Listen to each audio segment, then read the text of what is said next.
इस फिल्म की शुरुआत होती है एंजो नाम के एक आदमी को दिखाने से, जो कि पेशे से तो एक पेंटर है मगर अपने खाली समय में वह बच्चों को कराटे की ट्यूशन देता है। अब एक रात जब एंजो घर जाने के लिए बस स्टॉप पर खड़ा होकर सिगरेट पी रहा था, पर पास से गुजर रही एक कार ने उस पर पानी उछाल के उसकी सिगरेट बुझा दी। अब एंग्री होके एंजो उस सिगरेट को पानी में ही फेंक देता है और सड़क किनारे खड़े हुए उसे घूरने लगता है। अब वह सिगरेट पानी में बहते हुए एक गटर में गिर जाती है और उस गटर के बिल्कुल सामने शहर का सबसे बड़ा बैंक था। अब यहाँ एंजो उस गटर के पानी का पीछा करते हुए एक ब्रिज तक पहुंचता है, जहाँ से उस गटर का सारा पानी बाहर निकल रहा था। जिसके बाद वह उस ब्रिज के नीचे बने गटर के पाइप तक गया और वहाँ बैठकर आसपास की चीजों को नोटिस करने लग गया। और इसी दौरान उसे उस बैंक को लूटने का ख्याल आया, जिसके बारे में एंजो अपने एक पुराने दोस्त सेबास्टियन से मिलता है और उसे अपने प्लान के बारे में बताता है। और अब सेबास्टियन के ऊपर भी काफी लोगों का कर्जा था, तो वह एंजो के साथ उसके प्लान में शामिल हो जाता है। पर इस चोरी को अंजाम देने के लिए इन्हें कुछ महंगे हथियार चाहिए थे, पर इनके पास पैसों का कोई इंतजाम नहीं था, जिसके लिए एंजो देबाउजा नाम के एक और आदमी से मिलने पहुंचता है। पर क्योंकि यह एक बहुत बड़ी बैंक रॉबरी होने वाली थी, तो देबाउजा भी इस रॉबरी को फंड नहीं कर पाता। पर वह एंजो को मारियो नाम के एक चोर के बारे में बताता है और अगले ही दिन एंजो उससे मिलने पहुंच जाता है। अब यहाँ एंजो मारियो को अपना पूरा प्लान बताता है और कहता है कि अगर हम इस चोरी में कामयाब हो गए तो बाकी की जिंदगी पूरे ऐशो आराम से कटेगी। अब क्योंकि एंजो का प्लान काफी यूनिक था, तो मारियो भी इस रॉबरी में शामिल हो जाता है। अब उसी रात ये उस गटर के पास पहुंचते हैं और उस गटर के होल से एंजो एक मेजरिंग टेप को अंदर डालता है, जिसके बाद वे दोनों ब्रिज के नीचे जाकर उस टेप की हेल्प से पाइप की गहराई को नापते हैं। जिसके बाद इन्हें पता चलता है कि ये बस करोड़पति बनने से सिर्फ 18 किलोमीटर दूर है। पर मारियो को इस बात का डर था कि अगर चोरी वाले दिन कहीं बारिश हो गई तो इस पाइप में पानी का लेवल बढ़ जाएगा, जिससे इन्हें इस रॉबरी को करने में दिक्कत हो सकती है। जिस पर एंजो ने उससे कहा कि हम यह चोरी तब करेंगे जब मौसम साफ होगा। जिसके बाद ये सभी लोग इस चोरी की प्लानिंग करने लगते हैं। अब इस दौरान मारियो को यह पता चला कि बैंक के अंदर मोशन सेंसर्स लगे हुए हैं, जिससे कोई भी अगर इस बैंक के लॉकर रूम में एंटर हुआ तो चारों तरफ अलार्म बज जाएगा। जिस पर एंजो उन्हें बताता है कि मोशन सेंसर्स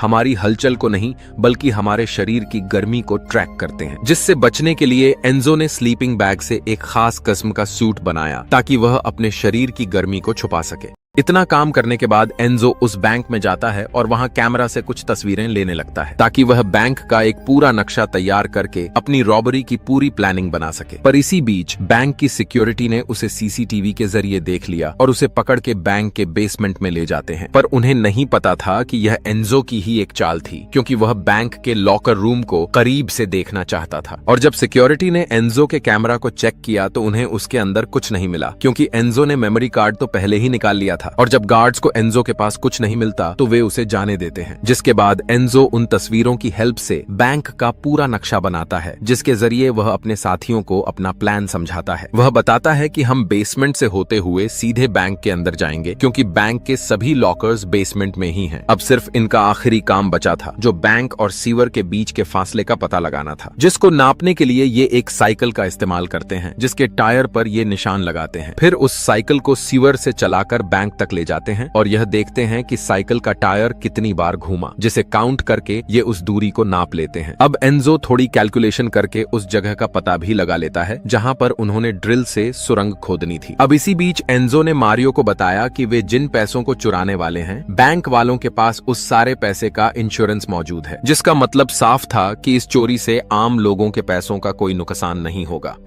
अब ये सभी रात के समय उस ब्रिज के नीचे जाते हैं और उस पाइपलाइन में एक सुरंग खोदने लगते हैं। जिसके बाद ये अल्बर्टो नाम के एक और आदमी को अपने प्लान में शामिल करते हैं, जो चोरी के बाद भागने में इनकी हेल्प करेगा। पर फिर भी इनकी सबसे बड़ी प्रॉब्लम यह थी कि ये बैंक के लॉकर्स को तोड़ेंगे कैसे, जिसका पता लगाने के लिए मारियो बैंक में जाता है और वहां अपने नाम का एक लॉकर खुलवाता है, जिस दौरान वह उस लॉकर की बनावट को बड़े गौर से देख लेता है। अब ये एक किराए पर वैन लेते हैं, जिसका इस्तेमाल ये चोरी के बाद भागने में करने वाले थे। उस रात ये लोग दोबारा सीवर में गए और सुरंग को आगे खोदने लगे, लेकिन कुछ घंटों के बाद उनकी ड्रिलिंग मशीन खराब हो गई और काम रुक गया। ये देखकर मारियो नाराज हुआ और सबसे कहा कि मैंने इस काम में अपनी पूरी सेविंग लगा दी है और अब मजीद पैसा नहीं लगा सकता। ये कहकर वो चला गया। उस रात जब एंजो अपनी गर्लफ्रेंड के साथ था तो बातों बातों में उसके जहन में एक आइडिया आया। अगली सुबह वो मारियो के घर गया और अपना नया प्लान उससे शेयर किया। एंजो ने बताया कि हम बैंक को रात में नहीं बल्कि दिन के वक्त लूटेंगे। उनका प्लान था कि वो मेन गेट से दिन दहाड़े बैंक के के अंदर जाएंगे ताकि स्टाफ और पुलिस को ये लगे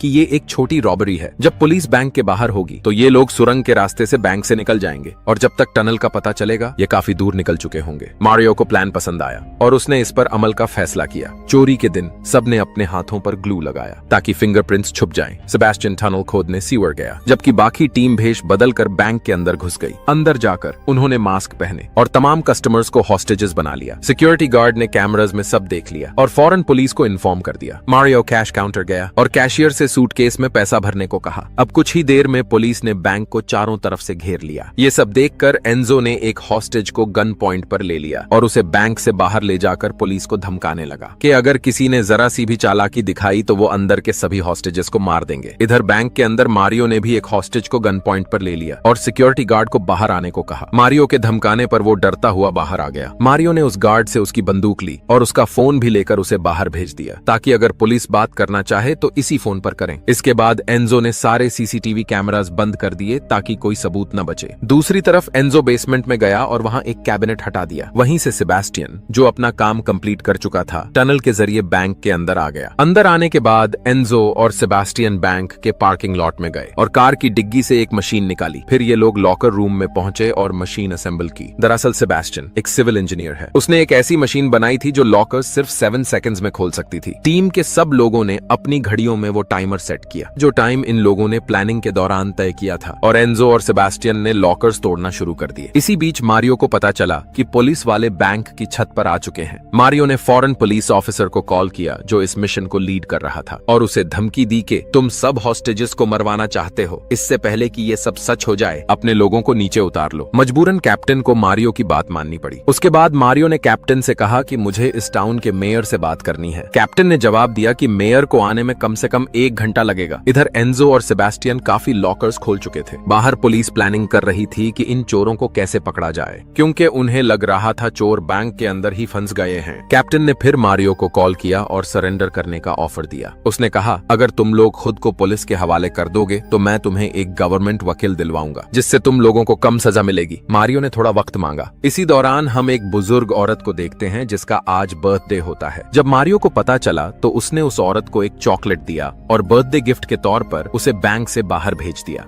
थोड़ी देर बाद मेयर बैंक के बाहर आ गया। जब पुलिस ने मारियो की मेयर से बात करवाई तो मारियो ने उसे गालियां देना शुरू कर दिया। उसके बाद मारियो ने कैप्टन से कहा कि अब मुझे किसी मिनिस्टर से नहीं, अपने वकील से बात करनी है। जब कैप्टन ने वकील का नंबर मांगा तो मारियो ने एक हॉस्टेज का नंबर दे दिया। कैप्टन ने जब कॉल किया तो मारियो ने अपनी आवाज बदलकर बात की। ये सब इनकी एक चाल थी ताकि उनके आदमियों को लॉक्स खोलने में थोड़ा वक्त मिल सके। दूसरी तरफ एंजो और टीम सारी चोरी का माल टनल के जरिए ट्रांसफर कर रहे थे और मारियो पुलिस और हॉस्टेजेस को हैंडल कर रहा था। इसी बीच कैप्टन मारियो के दिए गए नंबर पर कॉल करता है, लेकिन मारियो ने फोन बंद कर दिया था जिसकी वजह से कैप्टन को शक होने लगा। तभी कैप्टन की नजर बैंक के बाहर एक सीवर पर पड़ती है और उसे अंदाजा होता है कि बैंक से निकलने का एक तीसरा रास्ता भी हो सकता है। बैंक के अंदर चोरों ने सारी लूट एक बोट में भर ली और एंजो ने अपने सभी हथियार बैंक के वॉल्ट में छोड़ दिए। अब यहाँ से ये बात साफ हो जाती है कि सारे हथियार फर्जी थे, क्योंकि एंजो का मकसद किसी को नुकसान देना नहीं था। अब मारियो ने सब हॉस्टेजेस को बैंक के ग्राउंड फ्लोर में बंद कर दिया और एंजो के साथ बैंक से बाहर निकल गया। जैसे ही लोगों को अंदाजा हुआ कि चोर बैंक को छोड़कर निकल गए हैं, उन्होंने फौरन अपने फोन्स उठाकर